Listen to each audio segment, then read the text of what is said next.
লিবিয়ায় ৩৯ দিন ধরে নিখোঁজ লালমনিরহাটের ৪ যুবক। উদ্বেগ আর উৎকণ্ঠায় দিন কাটছে পরিবারের। স্বজনরা জানান, অপরিচিত নাম্বার থেকে তাদের কাছে চাওয়া হচ্ছে মোটা অঙ্কের মুক্তিপণ। এ নিয়ে থানায় লিখিত অভিযোগ দিয়েছেন তারা। ওয়ালটন এয়ার কন্ডিশনার এক্সচেঞ্জ অফারে স্প্লিট এসিতে ২৩,০০০ টাকা পর্যন্ত নিশ্চিত ছাড়। মায়ের এমন আহাজারি প্রবাসী ছেলেকে ফিরে পাবার সুখের আশায় জীবনের শেষ সম্বলটুকু বিক্রি করে ছেলেকে লিবিয়া পাঠিয়েছিলেন বাবা মা। তবে ৩৯ দিন ধরে নিখোঁজ তাদের সন্তান।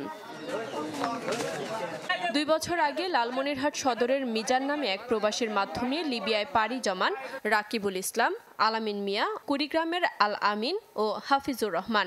দালাল মিজানের খপ্পরে পড়ে সেখানে গেলেও কথা মতো কাজ না দেয়ায় তারা ৪ জন আলাদাভাবেই কাজ শুরু করেন সেখানে। সবকিছু ঠিকঠাক চললেও হঠাৎ কোনো খোঁজ মিলছে না ৪ যুবকের। দরজা খুলে দেওয়ার সাথে পেছন ঠেকাইছে, কইছে হাত তুলেন, আপনারা হাত তুলছে আর গাড়ি তুটাইছে। এই পর্যন্ত সমর্থ, আর ওদের কাছে কোনো কথা শুনি নাই। পূর্ব এই ধরনের ঘটনা আছে মিজানের। মিজান দীর্ঘদিন থেকে এই মাফিয়া সঙ্গে জড়িত।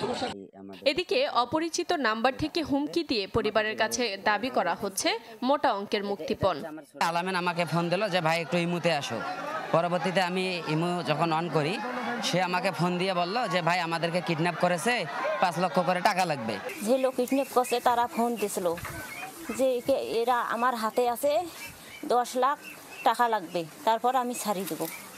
নাম্বার দিছে, বিকাশ নাম্বার দিছিল। তবে নিজের সন্তানকে নির্দোষ দাবি করছেন দালাল মিজানের বাবা। মিথ্যে অভিযোগ যদি এরা করে তাহলে বলবে কিছু নেই, এটাকে টুটি কাটি দিয়ে বলতে হবে। টুটি কাটি দিয়ে বললেও এরা বিশ্বাস করবে না। এ নিয়ে কয়েকদিন আগে থানায় লিখিত অভিযোগ দিয়েছে ভুক্তভোগী ২ পরিবার। না না না না, কোনো আপডেট নেই। না, এটা তো ঘটনাস্থল তো আমাদের দেশে না।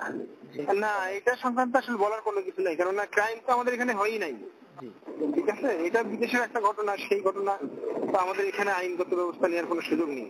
তারপরে এটা আমরা দেখতেছি আমাদের মতো করে। সব সংকট কাটিয়ে দ্রুত ঘরে ফিরে আসবে নিখোঁজ ৪ যুবক, এমন আশায় তাদের স্বজনরা। Desk report, channel 24।